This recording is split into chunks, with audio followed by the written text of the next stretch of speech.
Hey now! What is up, everybody? My name is Mike Brown, aka Review King MB. Fuck you! Oh, I hit him! Shit. It's back! Chucky, the TV series. This is season 3. Wow. 3 seasons. Episode 1 entitled Murder at 1600. And I couldn't believe. I've tried to stay away from trailers and plot synopsis, and I haven't been wanting to keep up with what's going on for the season because I wanted to be surprised. And boy, was I surprised when I saw that the plot, seemingly, of the season is that Chucky is at the White House. Now, I have so many questions, which is a good thing because it's going to make me and keep me intrigued for the entire run. But just seeing Chucky, the reveal of Chucky being in this little boy's room, pull out and you see the White House. I mean, I thought, shit, we're going for it, folks. Don Mancini doesn't give a damn. And then seeing that Devon Sawa is back for the 3rd time, playing, I think, his 4th character in the show now. He's playing the president. I never thought I'd see Devon Sawa, just the actor, playing a president in anything, but we're getting that. And as weird and goofy as it is that Don Mancini just keeps bringing this guy back to play different roles, I like Devon Sawa, and I kind of like the fact that seemingly we're going to get more of him this season. He's not exactly the main character, but he's in a prominent role, and because Chucky is in the same house that he's in, dealing with his family and his sons, we are going to see more of Devon Sawa, so that's great. That's cool. Right off the bat, we see that there's a blackout, and you kind of see the protocols of everybody having to take the family and put them in the elevator, bring them down to the bottom level, and you come to find out that there was a hacking. Somebody tried to hack the White House. I guess that was Chucky. I'm just still trying to figure out how did he do it. I'm sure maybe they will show some of this stuff at some point, or it's just because he's Chucky, so why not? The little boy, the youngest son, Henry, he is deathly afraid of ghosts. I guess I don't blame him. I kind of love the fact that he found this book that started to talk about certain presidents that have died in the White House, and so maybe their ghosts are haunting them. That's hilarious. There was, I think, a brief mention of maybe one of the sons of the presidents, like a 3rd son, has died previously, so maybe that's also why he's all about ghosts. Maybe I heard that wrong.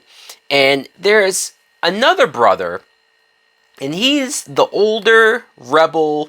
I'm going to smoke. I'm going to stick it to the man. I'm going to be that type of guy. And it could possibly be because I'm not a teenager. I haven't been for quite a while.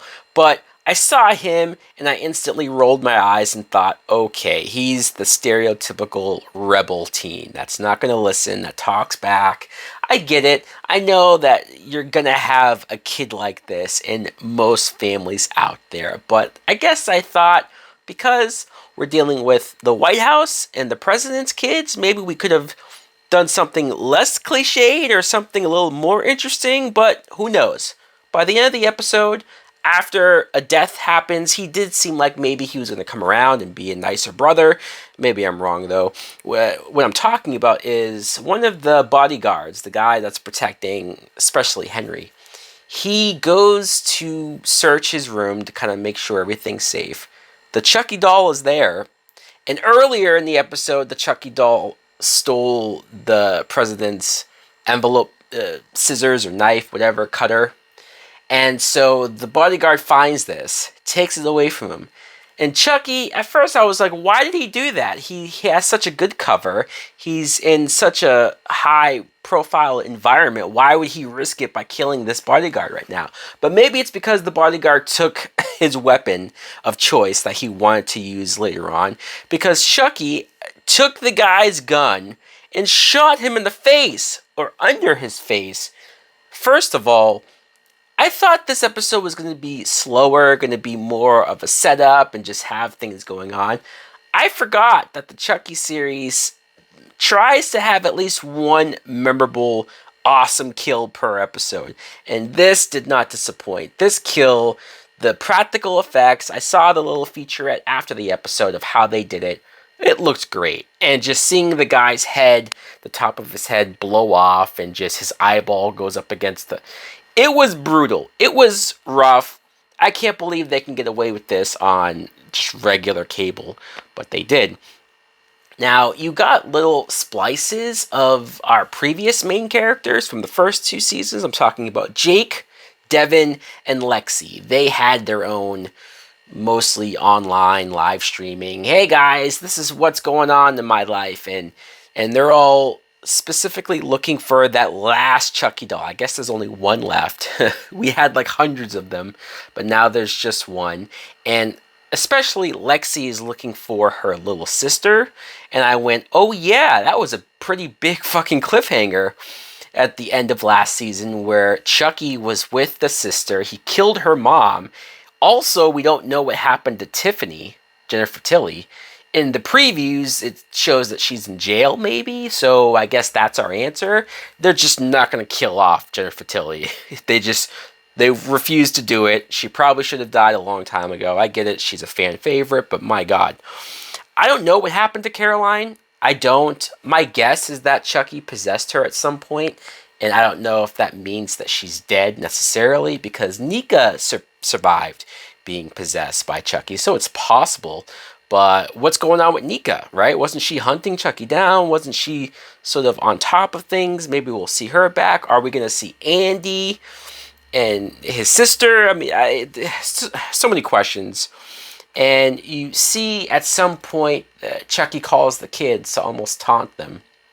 And there was a scene of Jake and Devin where it looked like they were going to like have sex for the first time. And it wasn't like they got naked or anything. But I did think to myself, these kids are fucking young. I don't know if I want to see them get that intimate. I mean, kissing and stuff is fine. But even Lexi doing the thirst traps, which I know she was doing it, the videos of her posing and whatnot, to get audiences' attention.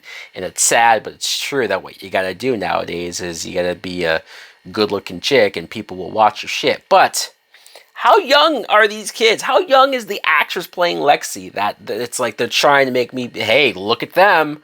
Huh? Look at the 2 little boys kissing. Isn't that... Maybe I'm thinking too much about it. The very end, you have the teacher who was there previously. And I remember her, and I remember that she knows stuff, but I don't remember how much she knows and just how much she's involved. The kids decided not to tell her that Chucky's still out there or that they know what's going on with him. So maybe we'll find out more about that. I was convinced that maybe that teacher was going to be revealed to be somebody, but I don't think that's the case. I did like the moment. It was like a meta moment where the kids turned to the camera. The camera like flipped upside down, but they were talking almost to the audience and saying, don't worry guys, we're going to kill Chucky again for the last time. So I like that. I enjoyed the episode. I enjoyed it a lot. I thought it was fun. I think the premise, Chucky in the White House, in that environment, it's going to be a lot to keep up and not be too ridiculous, but the show is ridiculous, so just go for it. Why not? I'm curious to see what happens next. I know that this season's going to be in 2 parts, and we're only going to have 4 episodes in this first part, so hopefully it holds up this level of fun, holds up this level of crazy kills. Thanks for watching. Let me know in the comments below, what did you think of the episode, and what are some of your theories on what's going to happen for the rest of the season? Like, comment, subscribe.